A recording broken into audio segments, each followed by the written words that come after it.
Imagine a dam 270 meters tall, built inside the deepest canyon on Earth. A dam capable of generating 3 times more energy than the Three Gorges Dam. This is the Medog Dam. In 2026, construction is underway in one of the most remote and dangerous places on the planet. What looks like an engineering marvel is actually the epicenter of a silent war for survival, energy, and technological dominance. The dam will produce 300 billion kilowatt hours annually, enough electricity to power the UK and France combined. The price tag? $137 billion, more than the GDP of Hungary or New Zealand. To understand China's obsession with this location, look at the geography. The Yarlung Tsangpo River descends from the Tibetan Plateau at 4,000 meters altitude. At the Great Bend, it plunges 2,000 meters in just 50 kilometers, 12 times the height of Niagara Falls compressed into a tiny distance. This creates the world's largest concentration of untapped hydropower. 60 to 70 gigawatts of raw energy flow through this geological marvel every second. The gorge itself is deeper than the Grand Canyon, with walls rising 5,000 meters from the riverbed. Sunlight reaches the water for only a few hours each day, creating permanent twilight at river level. For a long time, this power remained untouchable. Chinese survey teams in the 1970s and 1980s turned back empty-handed, defeated by impossible terrain. Villages existed in complete isolation. Supplies came in by porters carrying everything on their backs: medicine, tools, even construction materials. Local communities practiced lifestyles unchanged for centuries, speaking Tibetan dialects that linguists had never recorded. Time had essentially stopped in these mountain valleys. Then, on July 19, 2025, Premier Li Qiang officially broke ground on what seemed impossible. Chinese state television broadcast the ceremony to over 1 billion viewers. The project's estimated cost, $137 to $168 billion, depending on the source, makes it one of the most expensive infrastructure projects in history. But why now? Why pour resources into this remote, dangerous location? The answer lies not in water alone, but in artificial intelligence and the global race to control it. In 2026, China faces an energy crisis most people don't recognize. The culprit? Artificial intelligence. Training a single large AI model consumes as much electricity as 100 American homes use in an entire year, roughly 300,000 kilowatt hours. Generating one AI image requires the same energy as fully charging a smartphone. ChatGPT processes hundreds of millions of queries daily, each using approximately 10 times more electricity than a traditional Google search. China's data centers are projected to consume around 277 billion kilowatt hours by 2030, according to energy forecasts. In 2023, they used approximately 8% of China's total electricity. Projections suggest this could rise dramatically as AI infiltrates hospitals, factories, transportation systems, and military applications. Every autonomous vehicle, every AI diagnostic tool, every smart factory needs computing power running constantly. Here's China's fundamental dilemma. Solar and wind are intermittent. Solar panels produce nothing at night and far less on cloudy days. Wind turbines sit idle when air is still. But AI infrastructure cannot tolerate interruptions. You cannot tell a hospital's AI diagnostic system to wait for sunny weather. Coal could provide steady power, but China made international commitments to peak carbon emissions by 2030 and reach carbon neutrality by 2060. President Xi Jinping staked China's international reputation on these climate pledges. Nuclear power takes decades to build and faces public resistance. Hydropower solves multiple problems simultaneously. Water flows constantly, regardless of weather. It produces zero carbon emissions during operation. It provides the steady, reliable baseline power that AI infrastructure demands. Medog alone will generate enough electricity to power the massive data centers China plans to build across Tibet and Western provinces.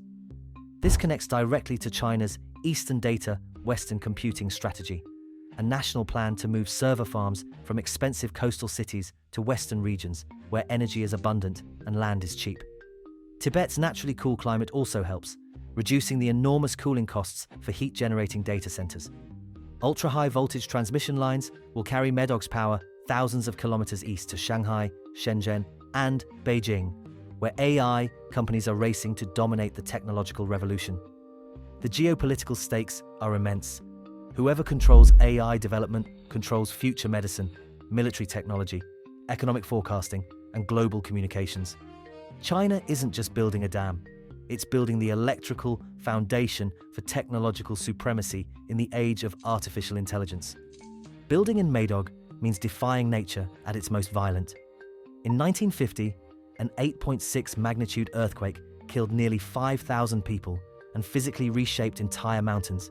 The earthquake's epicenter was in the Mishmi Hills, directly in the region of the planned dam. The region sits at the collision zone where the Indian tectonic plate pushes into Eurasia at approximately 5 centimeters per year. This ongoing collision built the Himalayas and continues today with unrelenting force. In 2018, a massive landslide dumped an estimated 100 million tons of rock and ice into the river just upstream from the dam site. The water backed up, rising over 10 meters in a matter of hours. When the natural dam eventually broke, the resulting flood forced evacuations downstream. A similar massive landslide occurred again in 2021. These recent events demonstrate the ongoing geological instability of the construction area. Engineers face what they call cascading risk, where one failure triggers a chain reaction of disasters. A blocked river creates enormous pressure against the dam wall. If the dam cannot withstand this pressure, the reservoir could fail catastrophically, sending billions of tons of water racing downstream. Chinese engineers are deploying advanced construction technologies, including AI-controlled robots that can work in extreme conditions and new concrete formulas enhanced with nanomaterials. These materials are designed to provide flexibility, allowing the structure to absorb earthquake shocks without cracking like traditional concrete. Getting equipment to the site requires heavy-lift helicopters carrying machinery piece by piece through narrow mountain passes. Tunnel boring machines weighing hundreds of tons must be disassembled, transported, and reassembled on site. Workers operate at altitudes where oxygen levels are 40% lower than at sea level, making physical labor exhausting within minutes. Every engineering solution creates new challenges, but China's neighbors see something beyond an engineering challenge. They see a potential weapon. Medog was China's last isolated county, where villages existed largely unchanged for centuries. Families farmed terraces built by ancestors hundreds of years ago. They practiced forms of Buddhism, preserving traditions that had been lost in other areas. Satellite imagery comparing 2020 and 2026 shows dramatic transformation. Ancient footpaths have been replaced by modern highways carved through mountains. Prayer flags and centuries-old monasteries now share the landscape with construction cranes and electrical infrastructure. The International Campaign for Tibet estimates that over 24,000 local residents could be displaced, though the Chinese government has not released official displacement figures. This number remains uncertain and disputed. Official Chinese media has shown relocated families in modern apartment complexes with electricity, running water, and access to schools. Human rights organizations view this differently, seeing cultural erasure disguised as development. Relocating people from ancestral lands severs connections to identity, language, and tradition that have existed for generations. Sacred mountains where families conducted pilgrimages for centuries will be submerged. Ancient monasteries face dismantling or flooding. Burial grounds will disappear beneath the reservoir, a significant loss in a culture that maintains strong ancestor reverence practices. The river itself holds sacred status in Tibetan Buddhism, believed to embody divine power. For practitioners, damming it represents more than engineering. It's a spiritual violation. Traditional villages, where social structures remained intact for centuries, are being replaced with modern housing developments where families are dispersed among people from across China. Children who grew up speaking Tibetan dialects now attend schools where Mandarin Chinese is the primary language of instruction. Linguists warn that these unique dialects could disappear within a single generation, taking with them centuries of oral history, traditional knowledge, and cultural practices that cannot be preserved in written form alone. The infrastructure also serves strategic purposes. Roads built for dam construction can accommodate military vehicles that previously could not reach this remote border region. The electrical power generated can support military installations and communication facilities. What previously required days of difficult travel can now be accomplished in hours, significant in a region where India and China engaged in deadly border clashes as recently as 2020. The Brahmaputra River sustains approximately 130 million people across northeastern India. The river basin produces much of the region's tea. Assam is India's largest tea-growing region, along with rice and vegetables. Cities draw drinking water directly from the river. Farmers time their planting cycles to the river's natural seasonal patterns. Fishermen depend on annual fish migrations that have occurred for thousands of years. Multiple Indian states have built their economies around this water source. Indian officials have publicly expressed concern about two potential scenarios. First, China could restrict water flow during critical agricultural seasons, potentially causing crop failures. Second, China could suddenly release large volumes of water during monsoon season when rivers are already swollen, creating dangerous flooding downstream. Indian government officials have used terms like water bomb when discussing these concerns. These fears are based on historical precedent. In 2017, during border tensions at Doklam, China temporarily stopped sharing hydrological data with India. This occurred despite a 2002 memorandum of understanding specifically requiring such data sharing during flood seasons. When monsoon rains arrived, Indian officials had no advance warning of water levels building upstream. The resulting flash floods killed hundreds of people in Arunachal Pradesh and Assam and displaced over 400,000 residents. This 2017 incident demonstrated to Indian strategic planners that water could be leveraged as geopolitical pressure without direct military confrontation. India's response was substantial. In October 2025, the Central Electricity Authority announced a $77 billion hydropower development plan. The plan includes over 200 dam projects across the Brahmaputra basin, with the goal of developing 76 gigawatts of hydroelectric capacity by 2047. The centerpiece is the Siang Upper Multipurpose Project, which would have an 11,000 megawatt capacity, making it India's largest dam. The reservoir would hold approximately 9 billion cubic meters of water. Indian officials frame the project as necessary for national security, though it faces significant local opposition. The strategy is defensive. Indian reservoirs would store water during periods of high flow and release stored water during periods of restricted flow, theoretically neutralizing Chinese control over water timing. However, this creates a cascade effect downstream. Both China and India have increased military presence along their disputed border. Military strategists in both countries now include water infrastructure in their conflict planning scenarios. What began as energy infrastructure has become intertwined with military and security considerations. The Himalayas have lost approximately 40% of their glacier volume since the 1970s, according to satellite measurements. Billions of tons of ice are transforming into water, fundamentally altering river behavior patterns. Dam designs traditionally rely on historical flow data showing seasonal variations, but climate change is making that historical data increasingly unreliable for predicting future conditions. Monsoon patterns are shifting in ways that confound traditional forecasting. Some areas within the Brahmaputra basin now receive significantly more rainfall during shorter, more intense monsoon seasons. Other areas receive less. Glaciers that historically melted gradually through summer months now experience sudden collapse events. Engineers designed Medog based on climate patterns that are already changing. There's also the phenomenon of reservoir-induced seismicity, where the weight of water in large reservoirs can stress underlying fault lines. The physics are well documented. Massive water pressure seeps through porous rock, potentially lubricating faults. The reservoir's sheer weight can change stress patterns on geological faults below the dam. India's Koyna Dam provides a clear historical example. In 1967, 3 years after the reservoir was filled, a 6.3 magnitude earthquake struck, killing approximately 200 people. The epicenter was directly beneath the deepest part of the reservoir. Before dam construction, the area had no significant recorded earthquake history. After the reservoir filled, hundreds of smaller earthquakes occurred, building up to the major 1967 event. The area continues to experience seismic activity related to water level changes 6 decades later. The Zipingpu Dam's connection to the 2008 Sichuan earthquake remains scientifically debated. The dam was located just 5 kilometers from the epicenter of an earthquake that killed approximately 90,000 people. Some researchers documented that seismic activity increased after the reservoir filled in 2004, with over 700 small earthquakes occurring in the region before the major event.